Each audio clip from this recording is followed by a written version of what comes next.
वज़ीर आला बलूचिस्तान के खिलाफ बलूचिस्तान हाई कोर्ट में पिटीशन दायर कर दिया गया। Petition supreme court bar association के साबिक सदर और साबिक सेनेटर एडवोकेट अमानुल्लाह कंडरानी ने दायर किया है। ये पिटीशन वज़ीर आला बलूचिस्तान को गवादर धरने में पैसे तकसीम करने के खिलाफ दायर किया गया है। पिटीशन दायर करने के बाद अमानुल्लाह कंडरानी ने मीडिया से बातचीत करते हुए कहा कि आइन इस बात की इजाज़त नहीं देता कि कोई धरने में पैसे तकसीम करे। वज़ीर आला बलूचिस्तान कहते हैं कि उन्होंने खैरात तकसीम दिया है। पैसे तकसीम करने से आवाम की इज्जत और नफ्स मजरू हुआ है। अगर वज़ीर आला को पैसे देने थे तो गवादर को पैकेज देते। बेसिकली इसका जो महरक बना है वो ये है कि परसों चीफ मिनिस्टर बलूचिस्तान जनाब मीर अब्दुल कुद्दूस बिज़ंजो ने गवादर के धरने में 32वें दिन, जिसके ख़ात्मे का एक दिन पहले ऐलान किया गया था, बाकायदा तयशुदा था, वो वहाँ पर उस धरने में पहुँचे हैं। उस धरने के ख़ात्मे का ऐलान भी हुआ और ऐलान के साथ जहाँ पर जो मंज़र आपने और हमने देखा, वहाँ पर ख़वातीन को 5-5 हज़ार रुपये के नोट धरने में तकसीम किए गए।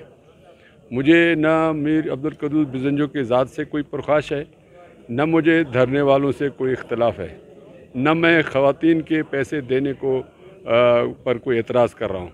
मैं ये कह रहा हूँ कि इस मामले में हमारे ऑनरेबल सुप्रीम कोर्ट ने 6 फरवरी 2019 को एक यार्डस्टिक बनाया, एक हुक्मनामा जारी किया है, एक हिदायत जारी की हैं, और जो हिदायत जो हुक्मनामे हम सब पर उस पर अमल दरामद वाजिब है आइन के आर्टिकल 189 के तहत। और वो जो जजमेंट है जिसको मशहूर है फैज़ाबाद धरना जजमेंट, जो रिपोर्ट हुआ है PLD 2019 सुप्रीम कोर्ट 318 पे, तो उसकी रोशनी में जनाब अब्दुल कुद्दूस बिज़ंजो साहब बतौर चीफ मिनिस्टर मजमे में धरने के अंदर वो पैसे तकसीम करने के मजाज नहीं थे।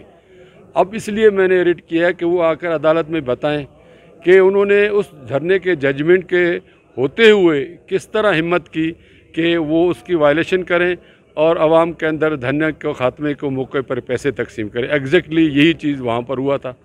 तो इसलिए मैं समझता हूँ ये आइन के आर्टिकल 204 और आइन के आर्टिकल 189 और आर्टिकल 5 की खिलाफ वर्जी है, क्योंकि आर्टिकल 5 जो ये कहता है हम में से हर एक आइन का वफादार रहेगा। हमारा हर MPA, हर MNA, हर वज़ीर आला, हर वज़ीर आज़म हल्फ उठाता है कि मैं इस आइन का वफादार रहूँगा। तो उन्होंने आइन से जो हल्फ है उसकी वफादारी की खिलाफ वर्जी की है, वफादार अब नहीं रहा।